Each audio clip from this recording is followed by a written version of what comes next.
ಆತ್ಮೀಯ H16 news ಅರ್ಥಾತ್ ಹೇ ಸೀತಾರಾಮಗೆ ಸ್ವಾಗತ. ನಾನು ನಿಮ್ಮವ MIA ಮಲ್ಲಪ್ಪ ಜೊತೆ ಅವರ ಬೇರೆ.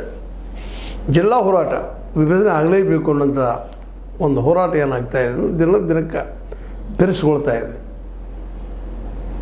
ಆಗಲೇಬೇಕು ಅನ್ನೋದು ಹಠ ಹೆಚ್ಚಾಗ್ತಾ ಇದೆ.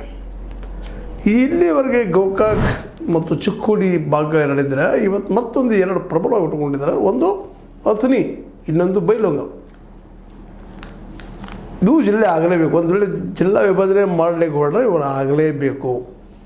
ಇದರಿಂದಾಗಿ ಸಹಜವಾಗಿ ಮುಖ್ಯವಾಗಿ ಉಸ್ತುವಾರಿ ಸಚಿವ ಸತೀಶ್ ಅವರಿಗೆ ದೊಡ್ಡ ಪ್ರಾಬ್ಲಮ್ ಸ್ಟಾರ್ಟ್ ಆಗಿದೆ.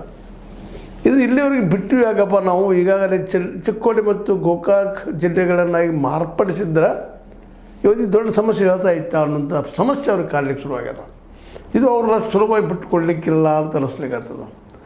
ಗೋಕಾಕ್ ಜನ ಹೇಗೋ ಒಂದಿಷ್ಟು ಹಾಗೂ ಹೀಗೂ ಮೌನ ಆಗ್ತಾಯಿದ್ರು, ಹೋರಾಟ ಮಾಡ್ತಾಯಿದ್ರು. ಮತ್ತೇನು ಒಂದಿಷ್ಟು ವಕೀಲರ ಸಂಘ, ಒಂದಿಷ್ಟು ಇನ್ನಷ್ಟು ಹೋರಾಟಗಾರರು, ನಮ್ಮ ಅಶೋಕ್ ಪೂಜಾರಿ ಅವ್ರದ್ದು, ಅದೇ ಕಾಲಕ್ಕೆ ದಸ್ತಗಿರಿ ಪರವಣ್ಣರವ್ರದ್ದು, ಅದೇ ಕಾಲಕ್ಕೆ ನಮ್ಮ ವಿಶೇಷವಾಗಿ ಏನಪ್ಪ ಅಂದರೆ ಗಿಡ್ನವ್ರಂಥ ವಕೀಲರವ್ರದ್ದು, ಚಂದನ ಗಿಡ್ನವ್ರಂಥವ್ರು, ಇವರೆಲ್ಲರೂ ಕಡಾಡಿ ಅಂತವರು, ಪ್ರಕಾಶ್ ಬಾಗೋಜಿ ಅಂತವರು ಇದನ್ನು ಜೀವಂತ ಇಡುವಲ್ಲಿ ಭಾಳಷ್ಟು ಹೋರಾಟ ಮಾಡ್ತಾಯಿದ್ರು. ಅದು ಯಾಕೋ ಏನೋ ಹೇಗೆ ಮುಂದೆ ಬರ್ತಾಯಿತ್ತು. ಒಂದಿಷ್ಟು ಸಾಮಾನ್ಯವಾಗಿ ಎನ್ನುವಂಥದ್ದು ಏನಪ್ಪ ಅಂದ್ರೆ ಗೋಕಾಕ್ ಭಾಗದ ಅತ್ಯಂತ ಸ್ಟ್ರಾಂಗೆಸ್ಟ್ ಏನಪ್ಪ ಯಾರು ಅಂತಂದ್ರೆ ಜಾರಕಿಹೊಳಿ ಸಹೋದರರು.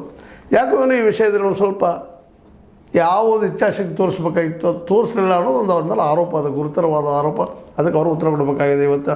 ಯಾಕಂದರೆ ಈ ಹಿಂದಿನ ಇವೆರಡೂ ಜಿಲ್ಲೆಗಳನ್ನು ಘೋಷಣೆ ಮಾಡಿದ್ದರೆ ಹೌದು, 97ರಲ್ಲಿ ಘೋಷಣೆ ಮಾಡಿದಾಗ ಬೈಲಹೊಂಗಲ ಕಡೆಯಿಂದ ಇದು ಮತ್ತು ಅಲ್ಲೇ ಕನ್ನಡ ಹೋರಾಟಗಾರರಿಂದ ಹೋರಾಟ ಬಂದಿದ್ದನ್ನು ನಿಜ. ಆದರೆ ಆ ಸಂದರ್ಭದಲ್ಲಿ ಆಗಿದ್ರೆ ಆಗಿ ಹೋಗಿಬಿಡ್ತಿತ್ತು ಎರಡು ಜಿಲ್ಲೆಗಳು.